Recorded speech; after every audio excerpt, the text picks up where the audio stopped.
They evoke images of Norman Rockwell's America, classic diners, Route 66, Elvis, I Love Lucy, and American Graffiti.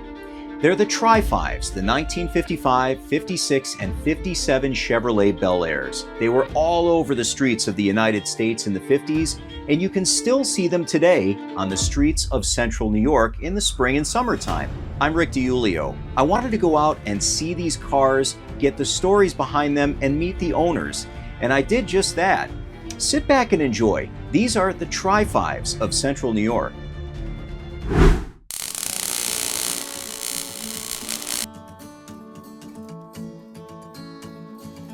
I created it because my daughter always loved Tri-5s, and I decided I wanted to get one for her and surprise her at her 16th birthday.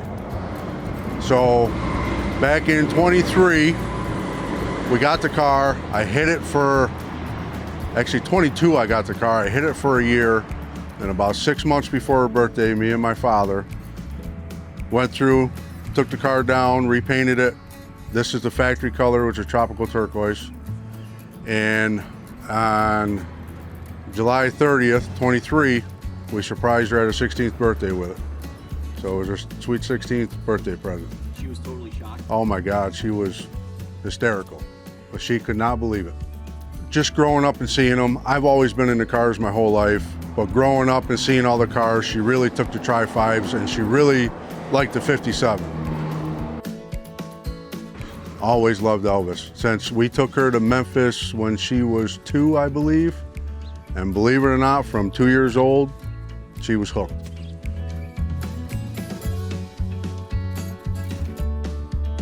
I like all three Tri-5s, you know what I mean? I'm not specific to one. Obviously the 55 because American Graffiti. This is an icon because it's a 57, but I like all three, you know what I mean? I will probably get one for myself eventually one day. We did it in 6 months, from tearing all the chrome off to doing the body work to painting the car. Me and my father did it in about 6 months and had it done the night before her birthday party. So the color wasn't hard to match. This is actually the factory color to this car, and we got the paint coat off the firewall tag. It takes me back, driving any old car, it takes me back to growing up in the late 80s when I was old enough to recognize like what the difference was. I grew up in Syracuse, was born and raised in Syracuse, and I remember seeing Superbirds, you know, Chargers and cars growing up that I just took a liking to the old cars. So when I drive these old cars, it really takes me back of growing up and seeing them and remembering how happy I was to see them and hear them, you know, because it's a different vibe with old cars. It really is, you know. You know, my father had them growing up, my uncles, my cousins, they all had the old cars, and you know, my cousins had street cars, and they were just, it takes you back, it really does. When we take this to the car shows and stuff, and you know, she was at Cavalcade a couple weeks ago, and she did the pinup contest there, you know, with the car, and she took pictures next to the car and stuff. It's kind of a surreal moment, like, it's one of them things that make you realize that you made it in life, because this is something I always wanted to do for my kids, was give them something special like this when they turn 16. Because license, it's a privilege. It's not something owed to you, you know what I mean? And to be able to do something like this that her father and grandfather did for her, you kind of can't replace it, you know what I mean? It's one of them feelings that you just can't replace.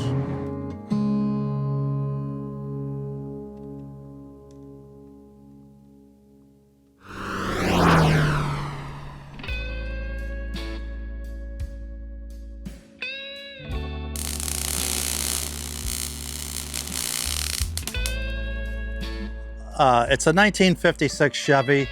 I seen it on Craigslist. It was in Pittsburgh, Pennsylvania. Got excited, called the guy, talked to him. He was a lawyer. He was a Corvette collector, and he wanted to get rid of the 56. So we made a deal, and I went down and picked it up, trailered it back. Never looked at the car very close. I ended up cutting the car apart for 2 years. I helped a lot of people put it back together, a lot of talented people. We changed a few things, like we took the bumper bolts off the bumper, made it smoothie. We took the mirrors off the doors, hung them up above. These are called peep mirrors here. Changed the wheels and the tires, did the interior, put a 283 motor in it, came with a 6-cylinder in it. When you drive a 56 Chevy and you park it someplace, somebody always says, oh, my grandmother or grandfather had a 57. That's a nice 57. I got tired of correcting them because it's a 56. It's the red-headed stepchild of the Tri-5s. Everybody wants a 55 or a 57. 56 is the red-headed stepchild. When I was growing up, I grew up down south, and the guy next door was a hot rodder. He had a turquoise and white 56 Chevy, and I was 14 years old. He says, will you run up to 7-Eleven and get me a pack of Marlboro cigarettes and a 6-pack of RC Cola? He says, here, take the 56 Chevy. So it was one of the first cars I ever drove. So I got in it, had a stick on the floor. I'm going down the street, and here comes 3 or 4 of my friends on bicycles. They know I don't have a driver's license at 14 years old. Their neck breaks, turning around, looking at me go by in a 56 Chevrolet. So that's how I always wanted a 56 Chevrolet after that, because it was such a fun drive. It's a different feeling when everybody's pitched in to help you, or you turned around and helped them. Different expertise, like somebody doing the motor, somebody doing the body work. And a lot of the work that I did on the car, you can't see because somebody else that is professionals finished the car. But I had a hand in every little bit of it. Oh, I got a daughter in North Carolina, and she just had a baby boy a year ago. And so I'll tease her every once in a while, send her a picture and say, look at the grandson's new car over here. She says, bullshit, that's my car. But when something happens to me, she's gonna get the car. Unless I sell it for an older Corvette. There's a lot of dream cars out there. When I get into this, before I even bought this car, when I was driving a pickup truck or my daily car or whatever, when there was a 56 Chevrolet, it went by, made the hair stand up on my arms. Used to stand up on my head, but that was years ago. But still today, when I see a Tri-5 coming down the road, even if I'm driving this car, if I see another 56 or 55 or 57, it's just gorgeous going down the road. The nice sound, they all look good. They just don't make them like they used to. Some of these younger kids are driving those tuner cars, but I've pulled into a parking lot where they all have the imports, they all have the funny exhaust on them or whatever, but they all stop and turn to look at a 56 Chevy or 57 or 50. They stop in their tracks and they all point, they all thumbs up or whatever. So some of these classic cars will be around for a while yet, for a while. My wife will take, let's take the car and go get an ice cream, or let's take a ride out to the beach, just make a loop, drive out, see the water, and then drive home before we call it a night. Or we'll just, sometimes we'll just go up and down each boulevard just to take the car out. It's not a piece of garage furniture. We drive it every night that it's not raining. So we both enjoy it. At one time, I was just dating my wife, and I was having my truck worked on, and I said, I'll pick you up with the 56 Chevy. She says, no. She says, I'll find another ride, because she wouldn't even get in the car. Now, I can't get out of the driveway without her getting in the car. So, how things change.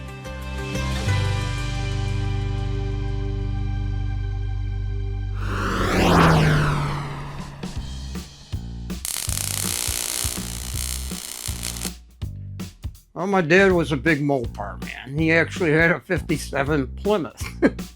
But when I was at a young age, remember the first time I seen a 57 Chevy. Wow. I just thought it was cool and decided that's what I wanted someday. My father, what do you want that for? Your uncle had one and it'll pass anything but a gas station.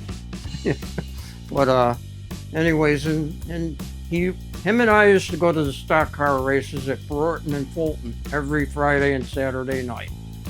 Well, about the mid-60s, they added what they called the late models. And that brings me to this. My favorite driver was Gentleman Jack Naum. And this was the 57 Chevy that he drove. The car was awesome. He won several track championships with it. And I just thought it was the most beautiful 57 Chevy race car, which is why I built the model. But anyways, and postscript to that story, years later when I went to work at Carrier, guess who worked there? Gentleman Jack Naum. Also got to work with Larry Nye, who was also a local race driver. He was New York State Track champion at the state fair, and I actually got to see him win that race. So it was kind of fun getting to talk to those guys about racing.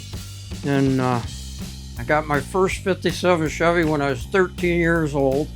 My sister-in-law gave it to me. It actually looked like this one. Same colors, Larkspur blue with a white top, although it was nowhere near as nice as that.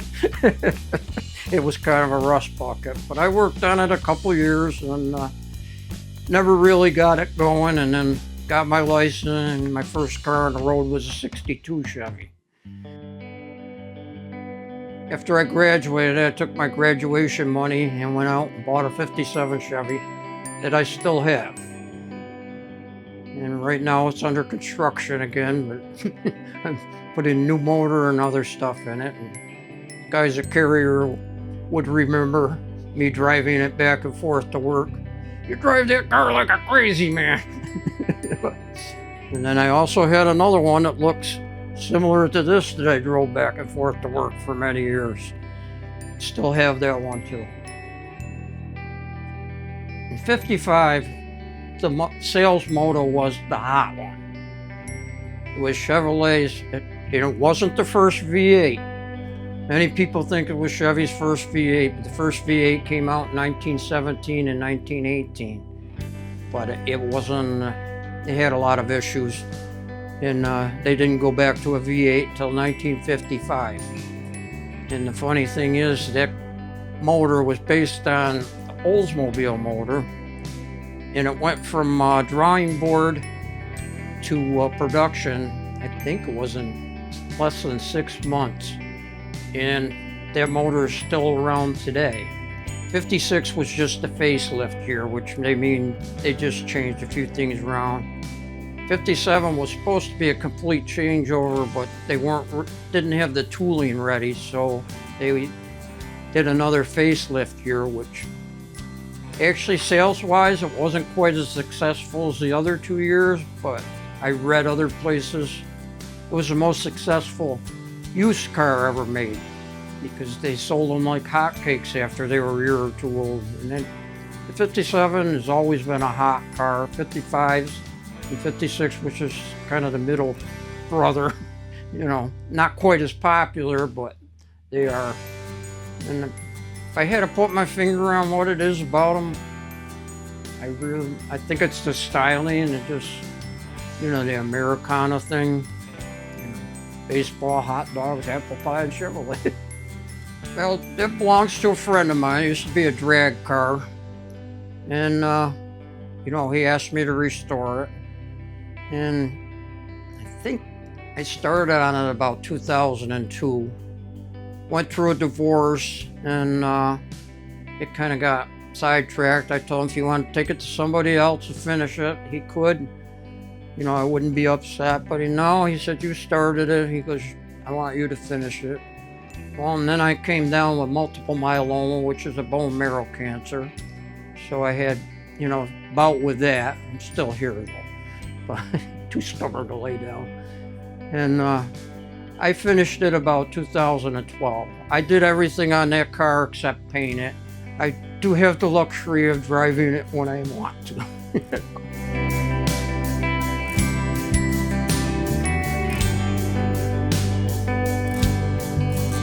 This is my 56 wagon.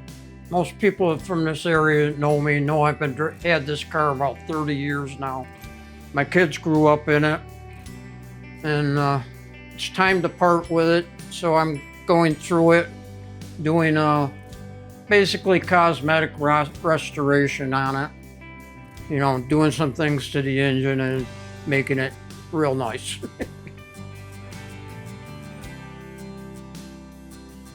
I also run Facebook groups for 55, 6, and 7 Chevys. And sometimes people ask, what's a good color? What should I paint? If you want to know what color to paint your car, watch one of the videos from the Syracuse Nationals. You will see every combination of color that you could possibly imagine. Some of the younger generations is interesting, but like back in the 80s and 90s, there was a lot of people restoring cars all original. You don't see that much anymore. And I think the younger generation, some of them, like my son-in-law, he's early 30s, and he has a 57 of his own. Of course, I helped him. He was driving a Volkswagen when I met him. I took care of that. But I don't know, the styling of them, I don't think that'll ever go away. You know, the only thing that limits you on a Tri-5 is your pocketbook. You know?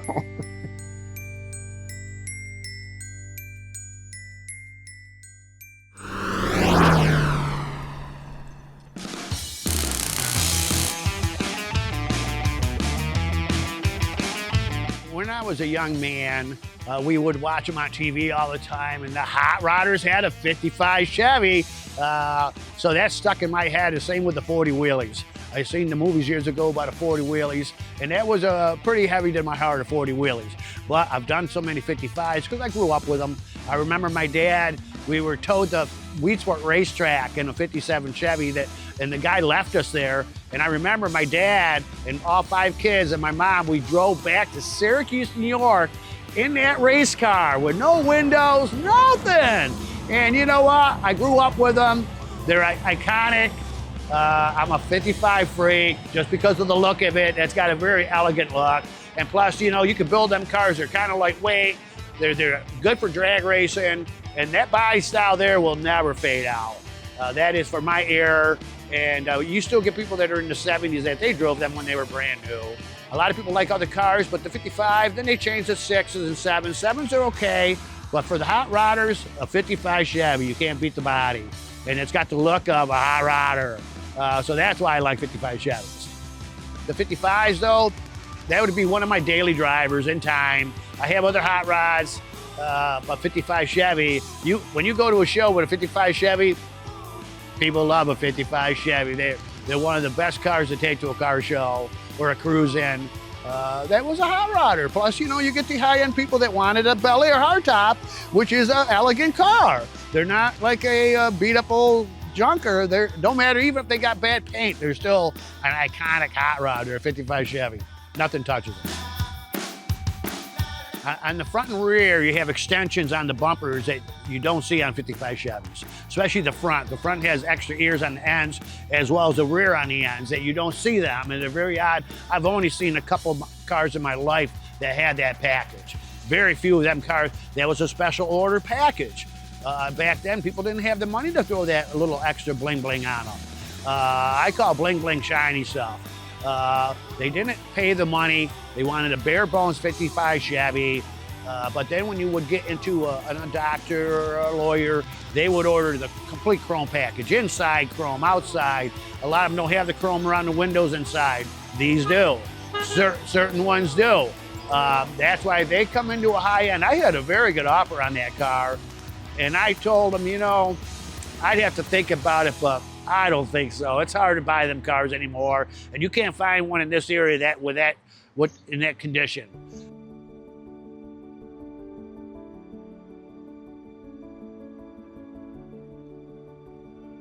I remember my dad raced for years in Burton and Fulton and Weedsport, and we would go there every week to watch him race, and he would work all week and go buy a beat up 57 Chevy for $250. All the kids would help strip it out, and Saturday we're at Fulton Racetrack. Wow, it was crazy back then. And I have pictures of him in the 60s, 66 and 7 at Burton and Fulton, featured winners with them cars. I'm 67 this year. I was 8 years old, oh my God. So that does bring back memory. I remember going to Burton just to buy that little plastic hot rod car for 25 cents in 1967. I thought that was a big thing. Couldn't wait to Burton Friday night because Dad's racing and I get to buy my little car, a little hot rod. But yeah, that brings back a lot of memories, of course it does. I remember my dad many years racing, and they would put him in the back of the pack and they would watch him come up through the crowd and he would win, and they all didn't understand it, but he was an old driver. My dad knew how to drive back then, but they were the good days. They're gone now, but it's still got good memories of everything in them racetracks.